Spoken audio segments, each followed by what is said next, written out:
Right, it is time to play the sexy startup noise where the titles show up on the screen. Then we navigate to the menu of our favourite gaming podcast. That one is called Press X to Continue. And by listening, you are now a member of the Continue Club, or you can call yourself an Exy Beast if you want to.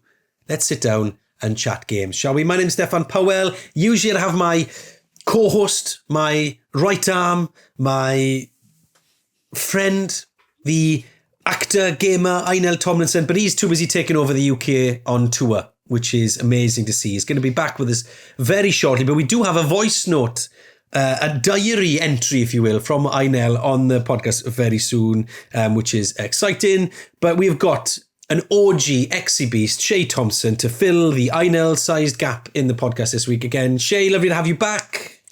I could only hope to fill those size 9s. I actually don't know how men's sizing works. He's probably going to be really annoyed about that. He's going to be furious at that. So I'm going to leave it there. I'm not going to correct it. It's just great. It's good.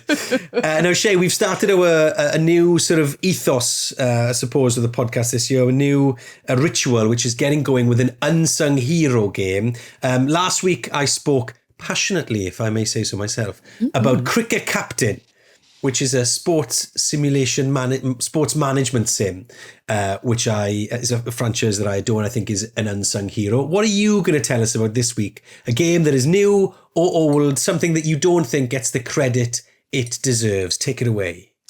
I am cheating a little bit with this one because I feel like in the fighting games community, this game is sung the appropriate amount. But I think outside of that, I think in the general kind of gaming population, I think it was like massively overlooked. So Mortal Kombat 9. Yeah, it's a bit of a rogue choice, but I feel like it came out right after the 3D era for Mortal Kombat, which was a bit maligned. It was a bit of a rough period, I'm not even going to lie. And then it was sort of before the, I guess the prestige Mortal Kombat era that we know now. So Mortal Kombat 10, 11 and 1. Why they went back to number 1, don't know why. Doesn't make any sense to me. Never made sense to me. But hey, so it kind of sits as a sort of bridge between those two time periods.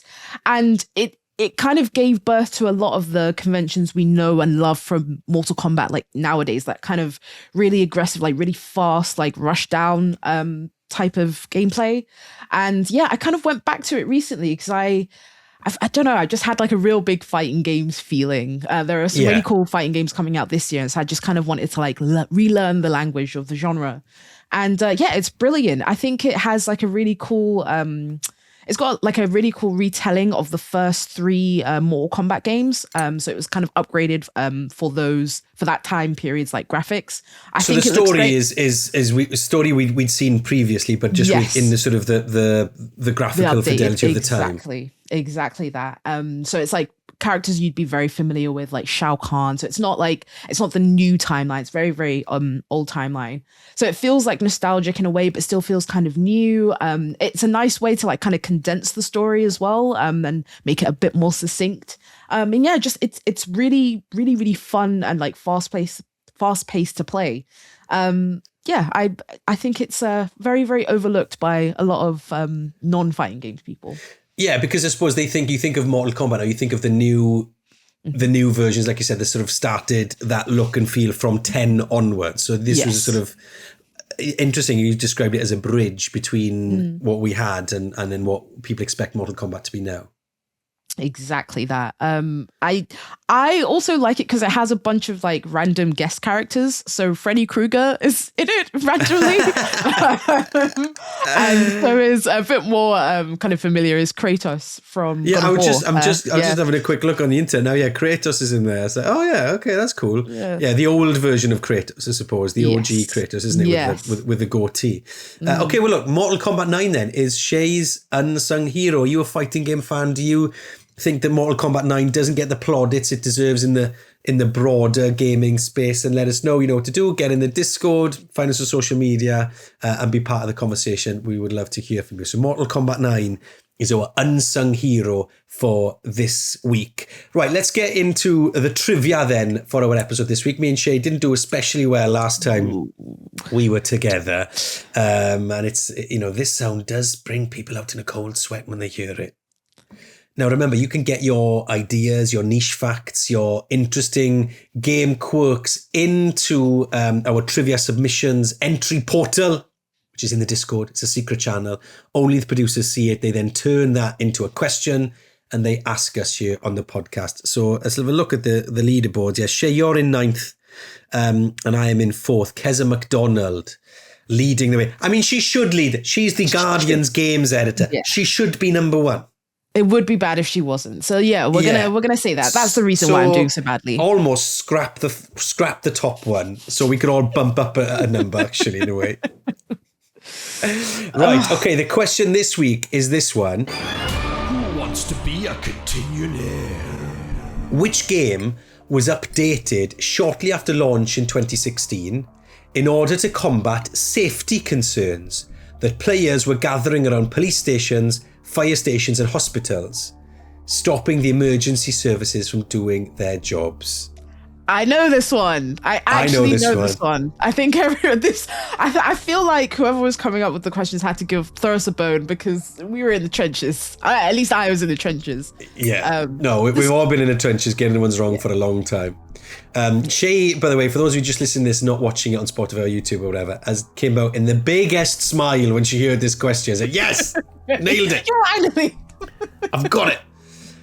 So the question is, which game was updated shortly after launch in 2016 in order to combat safety concerns that players were gathering around police stations, fire stations and hospitals, stopping the emergency services from doing their job? So if we're going to save our answers till the end to create a degree of mystery, because I think we both know it. I am very confident. Same. I'm very confident because I think I spoke about it at the time as part of my old job. So I'm not going to give any more. Not going to give any more hints away than that, but I think I'm confident. So we will give you the answer, of course, as we always do at the end of the podcast. Right then, like I was saying, Inel is busy taking over the world, touring the UK with his stage show. And he's been busy trying to get as much gaming in as he can. And he sent us this little diary note, if you will, from Tales from the Tour. I'm calling it. I've just come up with that. I think it works quite nicely, actually. Tales from the Tour. It's Inel who's going to be chatting to us a little bit about how he's getting on his tour. Hey, what's happening, Press X's? It's Inel here. Big up to all the Continue clubbers out there and you XE beasts. I am currently on tour. I'm in Darlington in the north of the UK, on tour for Horrible Histories, the concert, live and undead. Just breaking in to say, don't say to me being an actor isn't sexy or glamorous. There he is, sending us a voice note from a hotel in Darlington. The height of glamour, I'm sure. It's good. It's good. Right, back to Inel. Going to be fun. We're going to be going all across the UK, but currently I'm in Darlington, as I said, and let me tell you, we're in the rehearsal process at the moment, and it is, whoa. These are some long days, let me tell you that. I've been, we're going in at like 10 a.m. in the morning and we don't finish till 10 p.m. So I'm not getting too much time to play games, but I have brought up my Steam Deck and my Nintendo Switch 2. And in the little bit of respite I get, I am playing a few games. At the moment on my Steam Deck, I'm playing Despelote. I think that's how you pronounce it. It's a game where you play a young kid growing up in Ecuador. And it's about how football plays a huge part of his life and in the country as well. Really fun. Played from a first-person view. And also, it's got a really cool, unique art style. So good. Like, check out some screenshots of it. Give it a little Google. Check out some videos. It's so good. A really fun indie title as you're playing as a kid. Loads of voiceover. Don't worry, it's subtitled as well if you can't understand the language. But yeah, super fun. And it's got some really unique, archive footage and they implement it in a really cool way. I don't want to spoil it. Go give it a play. I don't think I've quite played a video game like it, but the story it presents is so good and so engrossing as well. So yeah, one of my cool recommendations. And then also, Before we get on to the also, Despelote does sound really cool, Shay, doesn't it? And you were nodding along when he mentioned that. Yeah, I feel like it was one of my like unsung heroes from last year. I feel like not a lot of people like spoke about it, but it's it's really cool. It's like such a heartwarming story. It's about like I think it's the 2001 World Cup. So it's a bit of like a kind of throwback period of time. And yeah, it's just told and like made very, very well. At football fans, me as a non-sports enjoyer, loved it. I think football fans will get a lot more out of it as well.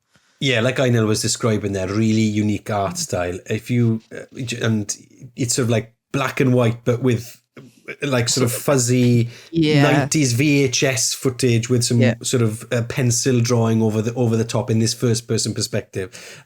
So graphically, it's very unique, isn't it, Shay? Which is really cool. Yeah. And I like how games like this, or it hasn't happened loads, I don't think, in gaming, but it might be happening more maybe as the industry grows and gets a bit more mature, how storytelling about a particular period in history that isn't always, and I love a medieval sim, in fact I'm going to sort of talk about one later on in my review, but like a lot of games traditionally, if it does history, it's like total all the way back, but it's like the social history of like, the 60s, 70s, 80s. There's so much stuff happened then. You could set some really cool games around those periods. On this one, like a relatively recent World Cup. So yeah, Despelote, big thumbs up for Inel. Shay, and like I was saying, the graphical take is super interesting. So yeah, have a look at that. Right, what else has he been playing then? Because it's not just that. I've been playing Pipistrello and the Cursed Yo-Yo. I know, strange title, but one of the best games I played of 2025. I'm still playing it. It's that good. How to describe this game, though? If you were a fan of The Legend of Zelda Link to the Past on the Super Nintendo or Link's Awakening on the Game Boy, that kind of style of top-down 2D action RPG adventure, then this is your game. I can't stress enough how good the dungeon design is in this. The puzzles, so creative. The movement mechanics, amazing. You only have one weapon in this game. It's a yo-yo, but there's so many different ways in which you can utilize the yo-yo and navigate around the world. It's incredible.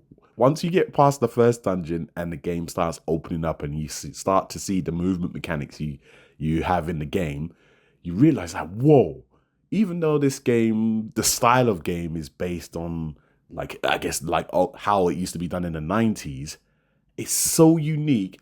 It blows your mind to how there hasn't been any games quite like this, utilizing the kind of mechanics and the kind of puzzle designs that this game does. It's so good. Review scores for this are high. It's an indie title as well, just like Despelote. And I think you guys are going to really love it. As I said, it's my favorite game of last year. Anyway, I gotta get going. Rehearsals are calling me. Hopefully, I will see you guys on tour. If not, I'll see you next time. Bye. And there we have it. Lovely Inel sending us his voice note from his hotel in Darlington. It's just how glamorous the life of an actor is, This is it. But the tour, by the way, especially if you've got kids of a certain age, go and check. If there's still tickets available for some of those shows, go and check it out, because he sent us some pictures of like him in rehearsals and stuff they're doing. So funny, so rewarding, and also like teaches history as well. It's really cool. So we are very proud of our friend Inel here at Press X to continue. Pipistrello on the Cursed Yo-Yo, by the way. I think he sold it to, because I'm looking for a new train game. I've just got a new job, which means I'm travelling up to Manchester once or twice a week, and it's a 4-hour journey basically by the time you carve it in. And I've been spending a lot of the time this year so far playing the game that I'm going to review in a moment. But I'm on the lookout for a new game, Shay. Pipistrello on the Cursed Yo-Yo could be it. It looks like it's going to be this. I pride myself on like knowing a lot of indie games. When I tell you, I've literally never heard of this a day in my life. It came out in like May. It's sitting at overwhelmingly positive on Steam, and I'm just like, how did I not hear about this? It looks really good. So I think this will be the game that I add to my list of 5 for next month. For next month. Yeah. Add it to your list of 5. Yeah, fine. Okay, so we'll catch up with Inel again very, very soon. Right then, let's chat about this, because yes, big news, but also not big news, because sadly, it's sort of or not sadly, maybe let's chat about it. It happens a lot. Games that die, that stop, that are closed down, that cease to be, because in the middle of January, the servers for the game Anthem was switched off. Now, you might not remember Anthem, but it was an online service game, and basically the servers have been shut down, so you can't play the game anymore. Now, when Anthem was being hyped up and the lead up to it coming out, it was being bigged up to being like the next big thing. I know there's like loads of stories of this happening, and we will talk about some of them no doubt now, but it was there to compete with your Fortnites and your Destinies, and I suppose what then became Wars, or online, or sort of online service games. It's been closed down. It is no more. It has ceased to be. It's gone to meet its maker, all that stuff, right? Now, the National Video Game Museum in Sheffield is obviously on a mission to try and preserve games. How do you preserve an online service game? I don't know. That's a fascinating conversation to have another time. But so how do you feel then, Shay, when a game like this stops and is no more? I have a couple of different, like, very complicated feelings about it. Like, this is kind of the most unpopular part, so I'm kind of going to get this out of the way. I think game creators and companies are allowed to kind of dictate the direction with which they take their game. That doesn't mean completely kill it and take it offline, especially if people have paid money upfront. Like, that's a lot to just kind of remove something from existence. Like, that's insane. It's especially heartbreaking with Anthem, though, because I am a BioWare girly. Like, when they announced that their new game was going to be this kind of online, game as a service, I was very disappointed, but I was still like, okay, let's see what they do. It was very ambitious, and I think with a bit more time and like resources dedicated to it, they could have like turned it around, but it didn't end up happening that way. I think that game companies have a degree of responsibility to ensure that like the game can live on in a way that I guess can't be edited by the fans, but they don't necessarily make money off of. I think people who know more about like modding and stuff will know more about this, but there is a way to kind of keep the software out there and like people will run the servers themselves. Like, that's something that's happened with like other games that should be allowed. And I think that should be the norm with these sorts of games. The fact that it isn't is terrible. But yeah, that should be the way this. I imagine there's some sort of IP thing, because there's probably there's a bit of code in there somewhere that they're now using for another title, and if it becomes open source, then anybody can get hold of it and then make something using whatever they've spent millions on developing or whatever.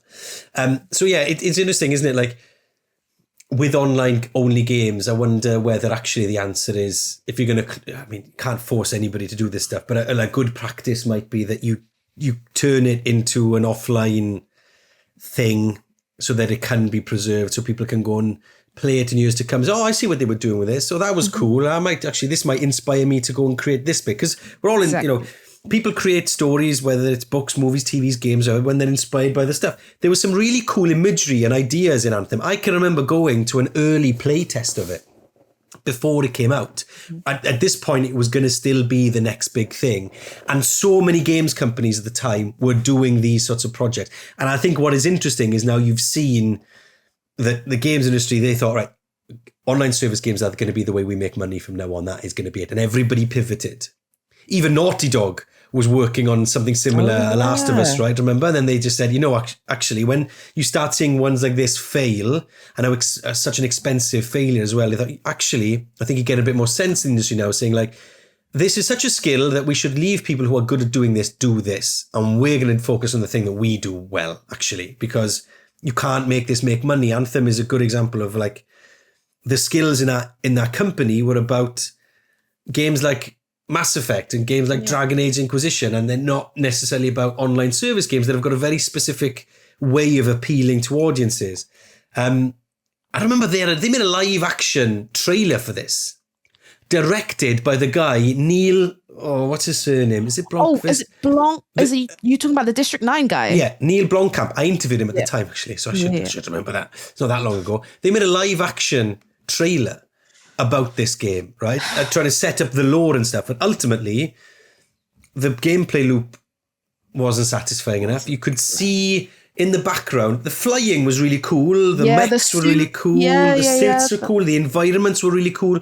I think you could just see in the background game execs trying to make money, like just blurting at you, this is how we're going to make money. And it's like, and I think people turned off it. And now it is sad that it's no longer all the creativity, all the ideas. There was some really good stuff in there, but I just think it is sad when something like this comes to an end. It's a shame, and the thing is, it's so bad for gamers. Like, you spend money on this, and then you're told, actually, no, you can't play this anymore. Like, that's really bad precedent to set. I'm actually surprised though that it lasted as long as it did. That they kept it going as long as they did. I'm not gonna lie. When I saw the news that it was being taken offline, I was like, "It's not already." I thought it was. I thought it was already gone. So when was it? When did it release again? Like, I want to say 2019, because I think I was still streaming for Xbox full time. Yeah, it was February 22, 2019. Yeah. And so to be fair, they've managed to keep it going for much longer than I thought. Yeah, and you are seeing some people managing to keep it running on different servers and bits and pieces, which it might be illegal and whatever, so we won't condone that. But it's a game that has come to an end. It's always sad when you see those moments, big MMOs that come to an end, and everybody who used to play loads, they log back on for one last time when they have a party when the server goes dead. I think those moments are actually quite cool, but I know honestly, it's sad. No, I don't think it's sad. And it makes me like, it's like one of the rare moments where it makes me proud to be a gamer, even though I don't play very many MMOs. I think it's like, there is no other feeling like it. You don't get that out of like watching a movie or like even like being at a concert. There is that collective feeling, but something about like being able to jump onto a game with people that you would have been playing for like decades, and it's like sunsetting, like, there's nothing like it. And it's a shame. I think just thinking of like all the different MMOs that sort of shut down their servers. I think there was a Final Fantasy one that had a good ending at a moment when everybody sort of logged back on for the last time and things like that. So many titles that have happened. Like, the world is littered with MMOs that don't last anymore. Like Star Wars Galaxies, or the Matrix one, or the Warhammer one, or the superhero one, Cities of Villains and Heroes. But I think what's interesting about Anthem is that it's the latest in a string of online service games that have basically shown that model that everybody thought was going to dominate the industry and make everybody a ton of money, isn't it? Anthem's failed. Well, is it a failure or whatever? It's now closed down when it's supposed to be the next big thing, right? Marvel's Avengers. No, that's not a live service game with the scope that it was supposed to be. Are you thinking of maybe is it DCU Online? I don't know if that's shut down yet. Is that still going? Remember Marvel's Avengers, where they brought it out and it never landed because they weren't the same likenesses as the Marvels, and then they did Suicide Squad then later down the line. What you mean? Yes, which didn't work. Was the full title of that Marvel game Marvel Avengers game? It was. It was just called Marvel Avengers, and then it was. Yeah. Then they, if I remember rightly, they turned it into a linear game as opposed to the online service game that it was supposed to be. I see. Suicide Squad, Killer Justice League, same thing happened to that. Concord, obviously, the epic fail of that shooter that lasted only 14 days. Remember Battleborn? When Overwatch came out, it was Battleborn or Overwatch. I played the hell out of Battleborn. Just allow me a moment. It was go for it. Because you could do like online co-op, but like in the same like room, so you could do it like split screen. And so I play it with my housemates. We spent so much time playing, and I was playing it alongside like OG Overwatch, and it just didn't. Like it was good, but it just didn't get the wider, I guess, like notice that it deserved, and then they killed it. I couldn't believe it. So there's just so many examples of these. I just wondered, should games companies have like an obligation to keep a version of it available somewhere for people who actually, we've spent the money on this, we've spent the time and the creativity and the IP on this. We haven't got the energy or the the financials to do it anymore. We've got to stop. That's on us. I don't know. What do you think? I 100% think so, because the thing that's really jarring about this is, especially like looking at Anthem, BioWare are a studio that's known for their single player narrative experiences, right? That's what we wanted out of them. Instead, they gave us this game as a service that we didn't want. So you've given us a pie that we didn't want, and then you're going to take the pie like later on. Like, I don't know why I've reached a pie as why not? You're hungry. So we're recording this about lunchtime, so it's fair. Yeah. But I'm just like, okay, then you absolutely do have a duty of care to keep this game running in some capacity. You've given us something that we didn't want, and we settled for it, right? So at least keep it active in some capacity. Like, just completely cutting it off with no like real explanation outside of, yeah, this is happening. That sucks. That's terrible. That is genuinely terrible. So let us know then, were you one of the few that played and enjoyed Anthem? I reckon there was an amazing single player experience in Anthem. And I think that is true of lots of these games that end up being games as service, is that you've got an amazing idea, some really cool gameplay, and you're just trying to stretch it too thin. And then you realise then that the loop is not satisfying as a result of that. I don't know, I just get a sense of it. But I do think the studios are learning that actually there's so many failures out there now, games that didn't quite make it, that they're stopping doing it because actually it's not worth it. But look, did you play Anthem? Did you play an MMO that shut down? Did you play a live service game that altered or came to an end or whatever? Maybe you're someone who also helps preserve games or something. Let us know, share your thoughts on the end of Anthem, get involved in the Discord, comment on this on social media. We would love to hear from you on your take on all this, because it is fascinating, and it's probably going to happen a lot more as well, as things continue to get a bit tight in the games industry and people, spend less money or whatever. Right, should we have a review, Shay? Oh yes. Tell me about games. Okay, let's talk about games. Let's talk about a game. Have you heard of this one? Have you heard of a game called Becastled? No. Oh my Becastled. God, put me on to Hello. Yeah, something else. So Becastled is a game that came out in October of 2025. It is the game that has been keeping me company on my new weekly commute to work. And essentially, if you like castles, if you like being in charge of a fantasy village, if you like an element of tower defense, stick all those together and this could be for you. It's a mix of cozy town building and survival sim all mashed together. You build up your town, your castle in the day, you fight to survive at night. That's the premise of the game. I was looking for something that was like, not mindless, but something that wasn't like too linear, something that I would have to sort of really focus my attention on the journey. I wanted something to make me feel warm and fuzzy and cozy. I like castles. I saw this on the Switch too, and I thought, you know what, screw it. I'm gonna roll the dice. I'm just gonna buy something, because sometimes paralysis by analysis, isn't it? Where you read too much and you go FOMO and you're like, oh, should I get this? I was like, you know what? Sod it. I'm in. I want to do this. I like castles. I want to feel cozy and town building. I also like games like Barred North that we've talked about on the game before, an old indie game, and this sort of is a mix of both. Now, I love the mix that it gives you, right? I love the juxtaposition of emotions this title gives you, because the serenity of, where am I going to put my loggers? Where am I going to put the farm? Where should I place the tavern to make sure there's enough houses around it to make my people happy? I'm just going to put my walls here and make them pretty. I might put might put a fountain in the middle of my, all that sort of stuff. And then spending your money to invest in better houses and, now I've got a treasury. Now I've got an iron ore mine. Do you know what I mean? That sort of stuff. I enjoy the coziness of that. And then at night, it becomes a bit like, oh no, wait, did I train enough pikemen? Oh goodness, where am I going to put my archers? Right? That happens to you. And because the days go quite quick and then they sneak up and all of a sudden these sort of zombie-like things come in the night and attack you. And if you're not ready, they destroy all your hard work and then you're back down. So it's really fun. Look, I wouldn't say that I am a journalist that could write for Tech Foundry when it comes to games. But I will say that it's a little bit glitchy on the Switch 2. The controls work perfectly fine. I think it's designed for mouse and keyboard.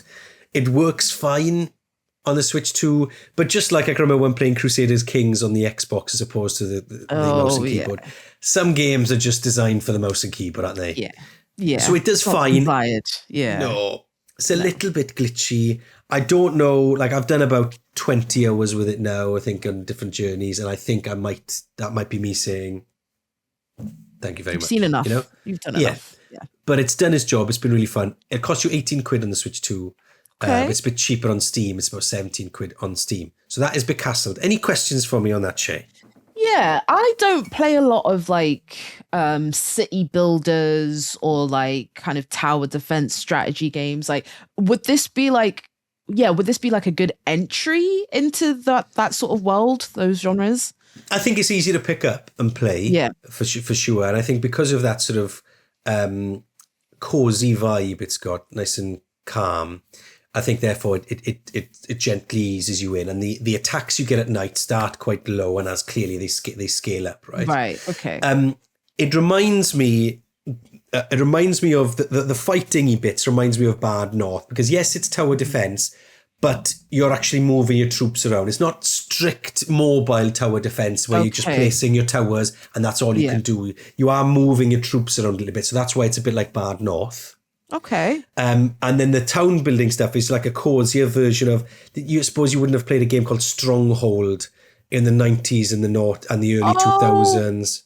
I'm familiar with it though. I wanted to play Manor Lords, but because that's not portable, I don't have a Steam Deck. That's why I went for this.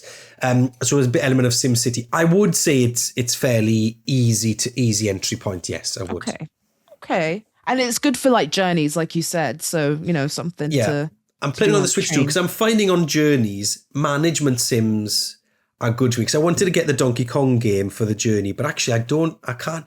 Platformers, you need to be a bit dexterous, a bit nimbler. And actually when you're like on a train, sometimes you're like this, or sometimes you're like that, or you're trying to eat a sandwich or whatever. It's not for me. Whereas a game where I can pause it and nothing happens, or like it doesn't really matter if I place my wood cutting cabin, I can't exactly remember the name, slightly a bit to the left, it's not the end of the world. Mm-hmm. You know what I mean? If my wheat field isn't in the precise location, it's not going to kill me. Whereas, if I'm playing a platformer or a fighting game or a sports game, and you need to be a bit more dexterous, then I don't enjoy that on a journey. Like I've tried playing Mario Kart on the journey, and I can, but I'd rather something like this. It's not the same. Yeah, it's not the same. Mm-mm. So look, that's my any last thoughts before we move on. Because it does look very cozy. It does look very cute, and does it like the sort of monsters that you're attacked by? As you said, it kind of scales up and gets a bit harder. How hard are we talking? Because like sometimes like if something's too hard on the train, I will get annoyed, and then everyone's gonna have a bad time. I mean, I'm not gonna lie. I might have I've started from the start a couple of times, maybe. That's okay. I never train enough pikemen. That's my problem. So basically you just need to remember, because you do get swept in. I got drawn into the cozy castle building, and trying to, where should I put this fountain? As opposed to, I haven't got enough archers, and I think because it does tell you how many enemies are coming in the night. So you do have a sense of, and they tell you, so it gives you a sense of where they're going to come from.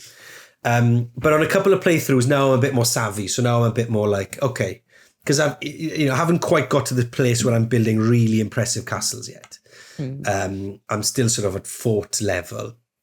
So yeah, I've enjoyed. For me, it's done exactly what I needed it to do. Whether it's something you want, if you're looking for something to sink tens and tens and tens of hours into, I don't know. And like I said, it is a little bit janky at times on the Switch too. Although I think there's some patches that have come that have improved that a little bit, but it's still not as smooth as you maybe would want. I was going to say, because you just mentioned keyboard and mouse. Is it not supported by the sort of mouse functionality on the Switch 2? I tell you what, I'm playing on the train. Not even thought about it. You have. I'm playing it handheld. To be fair, the buttons are quite intuitive actually, and I think console games have got much better at using controllers for strategy, essentially games like this. So I've been happy with that side of it. But yeah, I think like if you're looking for a game that runs super clean and gets all your frames per second and all that stuff, then this probably ain't for you, especially when there's a big horde coming in the night. Yeah, there's a couple of glitches that have popped up here and there. Like a funny one though was one of the enemies had fired an arrow, and for some reason the arrow was massive and it was the size of my entire castle. It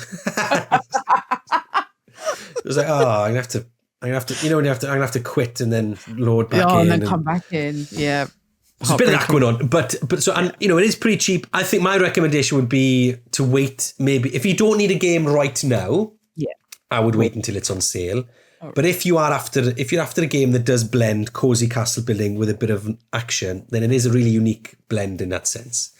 Because you've got something like Townscaper, which is really cool, but I found it getting a little bit boring after a while. Actually, once you've made one pretty village or one pretty bridge, you've done it all. Yeah, I've done it now. I've done it. Whereas this, the action in the night does keep you going. So yeah, Becastled is my review for this episode. Like I said, it doesn't have a Metacritic review, by the way, because it hasn't been reviewed by many people. So it's quite a small sort of release out there. So it doesn't got enough, not enough scores on Metacritic as of yet.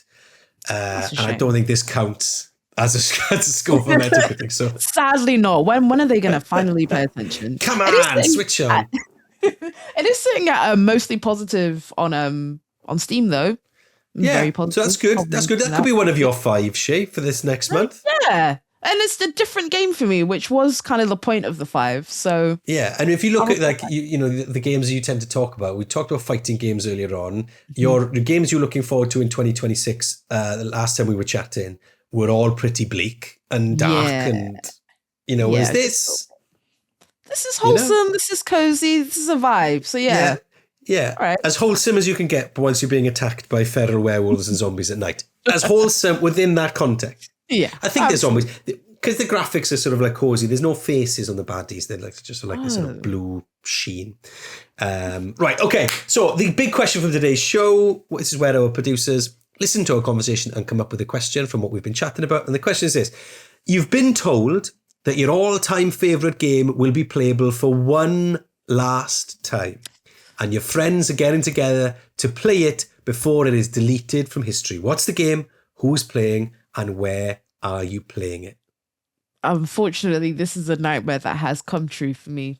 With Overwatch 1, I was a very, very early adopter of the OG Overwatch, and I had friends that I had in like Chicago because we met on like a Reddit, like a subreddit. It was specifically for women looking for people to play Overwatch with because we were tired of playing with gross men. And yeah, I would stay up until like ungodly hours in the morning, like real grebo video gaming. Like I was at my nerdiness. I should say. And OG Overwatch, many hours in the comp. It was a lot, and it was great. I loved it. R.I.P. I think this is a game that I've spoken about a lot because it is a feeling that I'm still chasing that I've never got back, and I wonder whether it will ever return because of the unique environment in which we found ourselves. And in fact, I was actually messaging Daniel Krupa, who's been with us here on PressX many times before from RKG Video about this the other day. We're like, we need to find a new one of this because he was one of the boys that I would play this with. For me, it is Warzone and it's lockdown and it's 9 o'clock. And then WhatsApp is pinging like, what time you on, boys? And we get together one more time. I bought a special teapot that would keep my tea warm, so I didn't have to get up to go to the kitchen in a little flat we lived in at the time to make tea between rounds. And I had 2 groups. I'd play with Krupa, Joe, and Simon on one night, and the next night it would be James, and Sandy. The boys, we would be on And it was amazing because, it was, for a lot of people, it was a real lifesaver, wasn't it? You would talk about the world, it showed the connection you could get, but also the game was super fun. They'd really nailed it before it got too into its own stuff and too in need to update itself, update the meta all the time to keep the grinders happy. It was perfect for casual gamers. And it was a fantastic moment in times. And I was messaging Krupa, we're like, we need to find that Ark Raiders as apparently could be that game. Apparently, yeah. I think as you mentioned, and sort of the common thread here is like early adopting of these games, like when you get in at the very beginning before the meta is like properly established and you're there with the friends, and it's such a specific feeling. So yeah, maybe Ark Raiders is the one, because that's still like new and pretty fresh. Yeah. Helldivers 2 was brilliant as well in those early days when you were playing with people for the first time, because it was so new and fresh. I just had very small children at the time, so I couldn't invest in it every night. In fact, I remember playing Helldivers 2 with Sadie, my youngest, in like a sling. Oh, like, cool. I'm sorry, boys. They're to the east. They're to the east. Can't hear you whispering. Well, I can't shout at you because I've got a sleeping child on my chest. So that was, I missed out on that. So maybe it's finding that next. And I do like something that's a little bit competitive. Yes. For online play. Because I could just, you could join a clan online, MMO or something. Anyway, so I'm looking for that and I'll never find it. So that's where we're going. Another great question this week from the producers. Let's finish off with our trivia then. Me and Shay are very confident. The question was, which game was updated shortly after launch in 2016 in order to combat safety concerns that players were gathering around police stations, fire stations and hospitals, stopping the emergency services from doing their jobs? Because I think we both got the same answer. After 3, let's say what we think. 1, 2, 3. Pokemon Go. Yes. Finally. Yeah, I think it is. Yeah, I think I wrote about it for the BBC website at the time. I remember under my that. own job. The answer is Pokemon Go. Yay! So originally, police stations, fire stations, they were Pokestops and they were gyms. Yeah. There was a moment where I was like, oh my God, are we actually wrong about this? And I was like slightly scared. But yeah, no, I remember that. And it was, like having the Pokestops in those places was cool in theory, but I was like, oh no, not the emergencies. We need those. Please, God. I know. Players were loitering around the fire stations, the police stations and the hospitals to try and catch Pokemon and battling gyms. But there was safety concerns. It was going to clog up roads where the emergency services could be delayed getting to life-threatening incidents. So they moved them. There we are. So Shay, that means you're up to 6th. So you've jumped up 3 places there. A whole 3. The algorithm is doing work for you. Very good. And I'm sticking solidly in 4th place. I just sometimes our Discord are so clever, and how they've done the maths to make this work blows my mind, but it's so brilliant. And right, that is us then for another episode of Press X to continue. Don't forget to get involved by messaging us in the Discord or finding us on social media. We'll be back on Tuesday with more fun. Shay, thank you very much for being with us. We will see you again very soon. Take care. Bye-bye. Bye.